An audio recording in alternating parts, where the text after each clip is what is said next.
think this is my first video in the front seat of a car. Haven't done a video for quite a while, but I'm just sitting here waiting for my son. He's having a skate at the skate park, and I've just been thinking about everything that's going on in the world at the moment. Obviously there's the big fires in LA, and as horrific as that is, it feels significant. It feels like a real sort of sign of the times, I guess. And a few things have just been really in my mind that I feel like I want to share. I don't know, for what they're worth for people, anybody who hears this video. Firstly, for people who have known me for at least since COVID, I guess, a lot of you know that the work that I did during COVID to help people to gather into communities of like-minded people was inspired by a vision that I had in New Zealand back in 2010, I think it was. And I was just standing in my lounge room this one day, and in 2010 in Dunedin, and suddenly the wall in front of me that I like, well, actually the window I was looking out of just like disappeared, and I had this vision of this gigantic wave sort of coming down the coastline of WA and leaving complete destruction, I guess, in its wake. And I didn't know if it was like a real wave that I was seeing, like a wave of water, or if it was like an energy wave, or anyway, and I heard a voice telling me that this wave that I'm seeing had already gone all around the globe. These are the words that I heard. This wave you're seeing has already gone all the way around the globe, and you need to go back to WA to help prepare people for it. So when so I immediately came back to WA when that happened. It was 2010. I think well, maybe not immediately, as soon as it was practical, because I felt like maybe this big event was imminent. Anyway, to cut a long story short, I just kind of fiddled around and followed inspiration, but didn't really do anything much until COVID happened. And then in 2021, I was given some really specific spiritual instruction to start holding some meetings and to gather, anyway, everything that followed from that. And I called it the Concerto Project. And a lot of really good things, I feel, flowed from that collective effort. That was kind of, I guess, triggered for me, my part in it, by that vision. Anyway, so that was that. The year 2020 obviously was where COVID first hit, and everything went kind of crazy. This is what I really wanted to mention, and a few close friends and family know about this, but I have 4 children, and my second daughter, she very late in 2020, she came sort of like literally coming out of her bedroom, not quite sure, in the morning, I suppose, and came up to me and said, "Mum, I had this dream." Now, this is kind of unusual because I think that's the first time I can ever remember her sharing a dream, and she doesn't tend to talk too much about what's happening for herself internally. That's just not her nature, and she doesn't usually talk about dreams. This was an unusual thing for her to do, is what I'm getting at. And she came out, and I had a friend also there at the time who was sitting at the table, and she comes out and she goes, "I had this dream." She goes, "In the dream, we were standing, well, there's lots of people, we were all on the beach, and there was this big wave was coming. It was like a tidal wave, and it passed over, and there was, some damage from this wave, and a few people lost, I guess she said, but in general, it wasn't too bad after it passed over.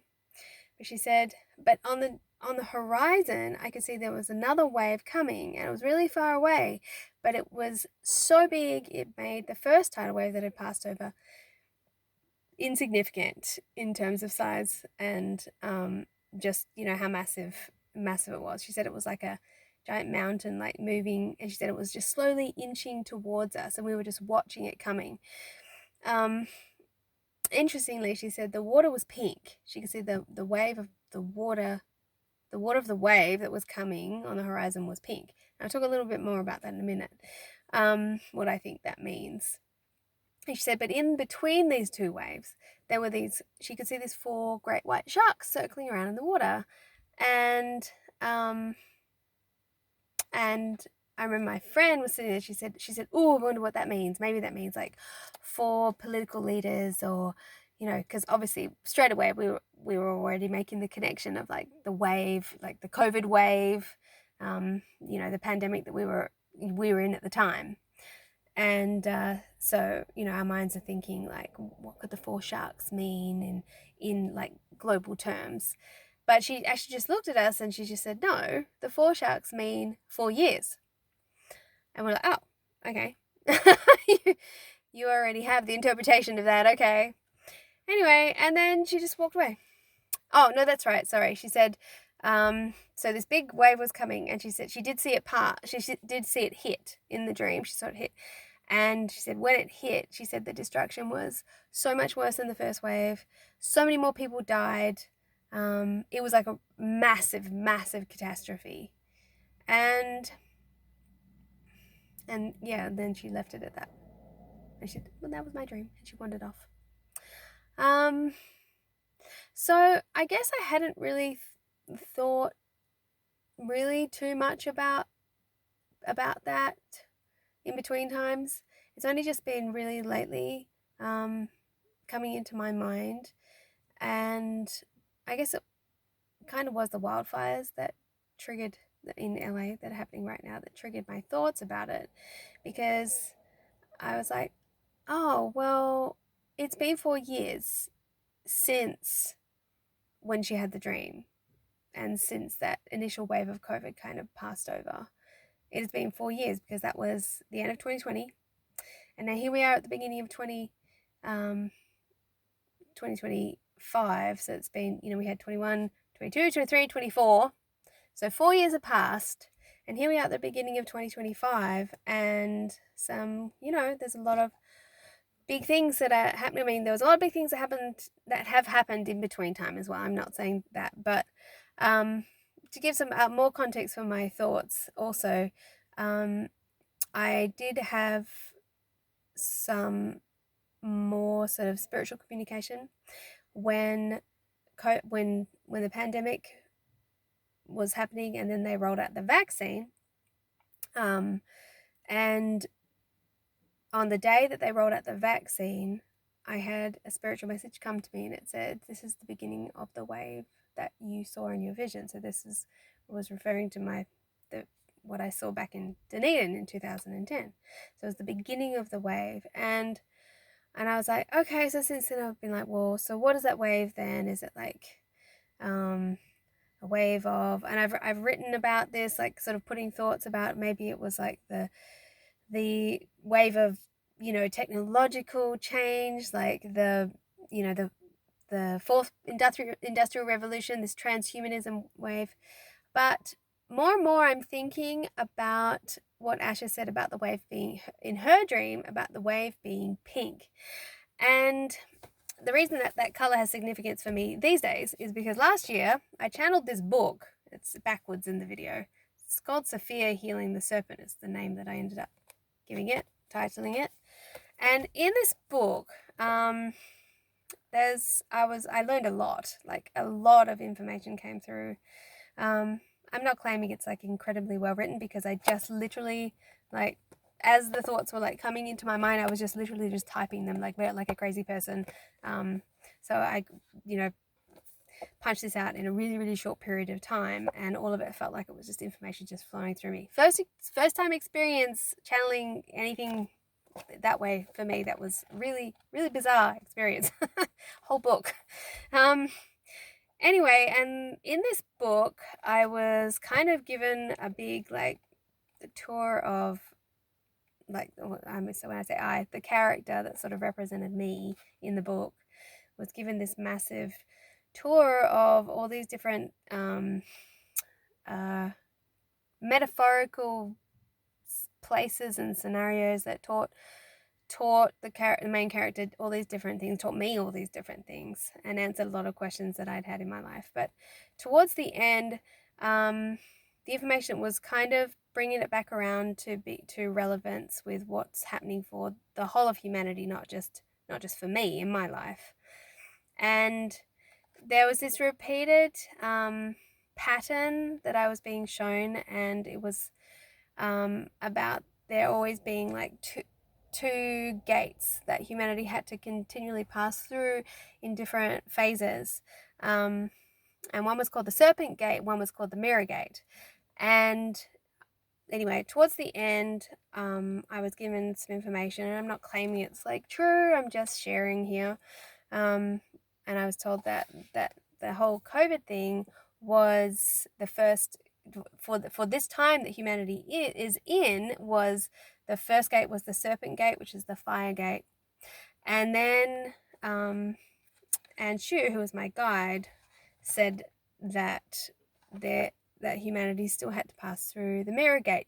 That actually these two gates were really just part of a sequential process. They weren't really separate things, but they were going to be what they would feel kind of distinct. And the first one was going to be to do with fire energy, serpent energy, and the second one she described it as being faced with a mirror. So like collectively and individually, she said everything, like all of our deepest fears, all the things that we suppress, all the things that we've been running from our entire lives, that we've kind of managed to keep sort of at a distance, will be faced with. And she said this time no one will be able to run from whatever is coming up for them as an individual and collectively. That it's kind of like instant karma, sort of just like in your face.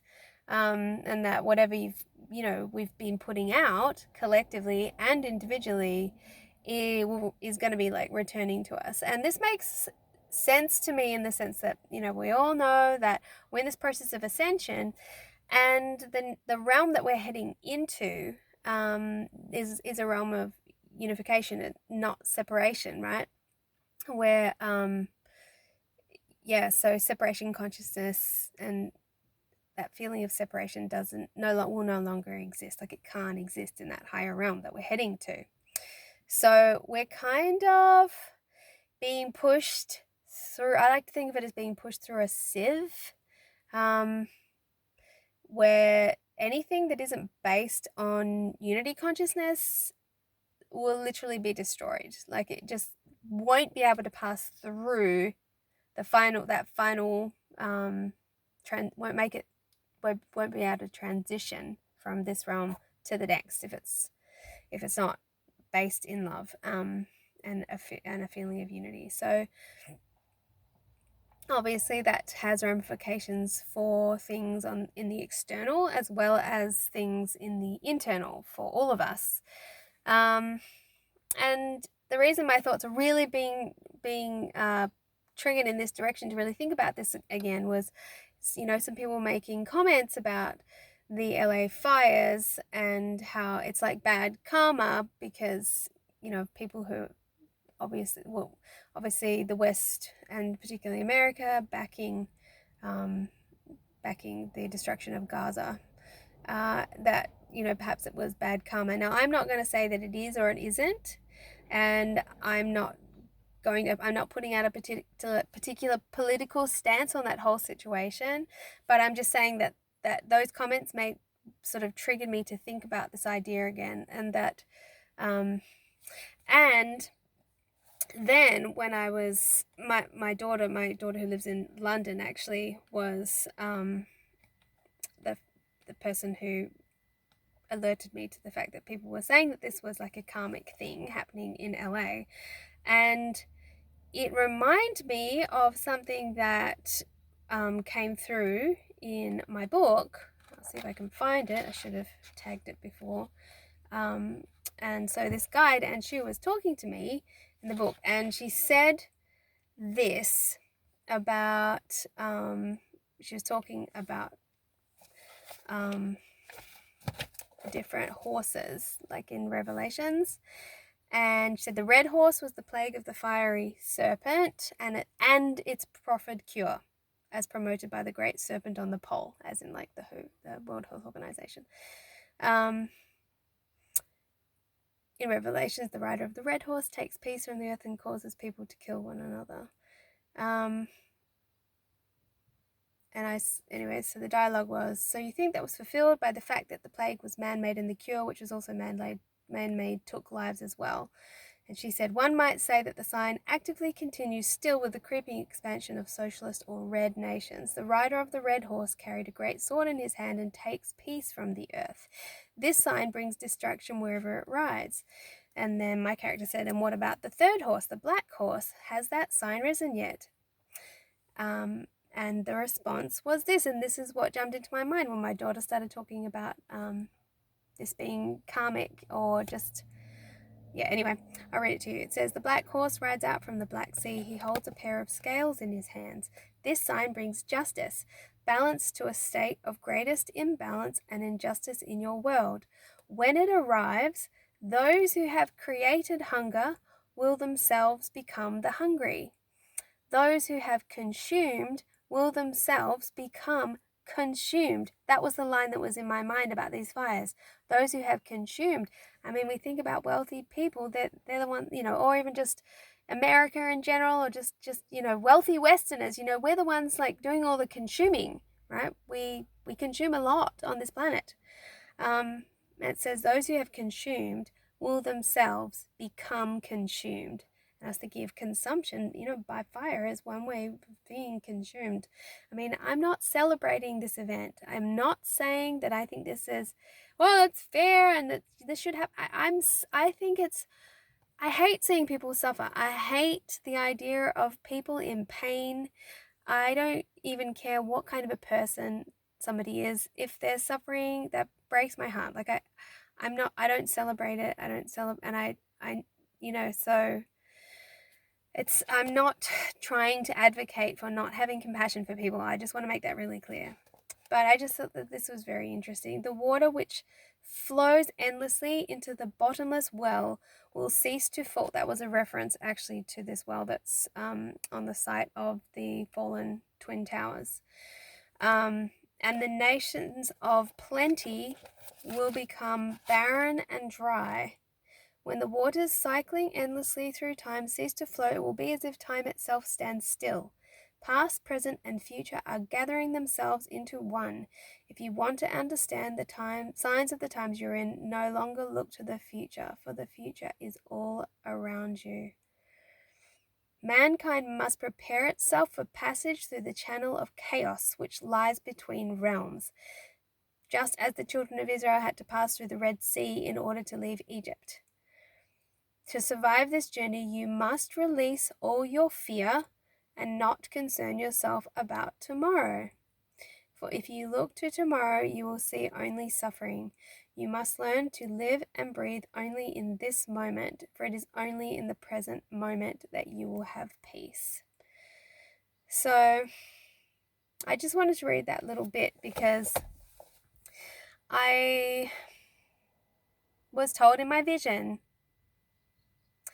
that I was to help prepare people for this coming wave.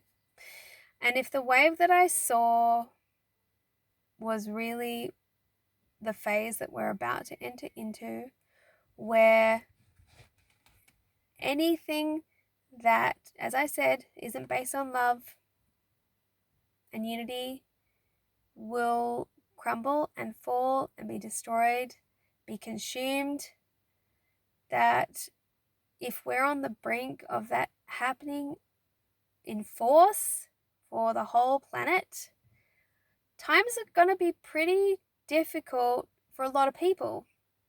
And I think it's probably just going to get worse. From from here on in. So I guess my message, if I'm to help prepare people for what's coming, is really that it's the fear of the future that we need to forego, and we need to come into a place of peace. We need to keep working through our own stuff, so that it doesn't get forced on us. But even saying that, I think, because I had a visitor, actually it was Anne Shu, who popped up in my book as well. And I remember I wrote about this in my emails that I was sending out to the Concerto group, and I said that she told me that we were being given a window of time to get ourselves organized and prepared. And I was like, yeah, we're going to build communities, we're going to do this cool stuff. And lots of people have been trying to do good things, but I feel like that window is closed. And I'm not being negative. I just mean I feel like we were given this 4-year grace period, that the COVID experiment was really like a warning shot. It was like, here's a little taste of what's to come. Get yourselves ready, prepare yourselves, do your work, do your inner work, and try to come together in community and start living in a unified way, because in 4 years, which is now, it's all going to be on. It's going to be on, and it's going to be full on, and then you're going to have to find your feet while you're running. It won't be so leisurely as it might have been, I guess. But you know what humans are like. We don't tend to act unless there's an intense amount of pressure. So I think that the pressure's coming, and it will bring us together in community, and it will sort the wheat from the tares, and it will force us to face our deepest fears, and it's going to heal us. But I think it's possibly going to heal us through pain instead of what could have happened, healing through just niceness and helping each other. But I'm very, I really believe that things happen the way they're meant to. So, but I also believe that we're always given warnings. And I think we've had the warnings, and maybe we didn't heed the warnings as well as we could have. But, oh well, it's here. The time is here. We're facing the mirror. We're passing through the mirror, I should say. The mirror is no longer out here. It's going to be hitting us in the face, and we're going to have to walk through it. We're going to walk through it into that next higher state of existence. So it's exciting. But yeah, maybe it's good if we don't know exactly what's coming, because that helps us not get too worried. But I do think we're really going to have to help and support each other and stay joyful. Like, I've really been thinking about that the last couple of days too. We're going to really need to up all of the joyful things that we can do together, as long as, we're allowed to be together. But even that, I think, up the joy, and just know that this is all part of the process. So, but yeah, it's going to be quite a ride from here on in.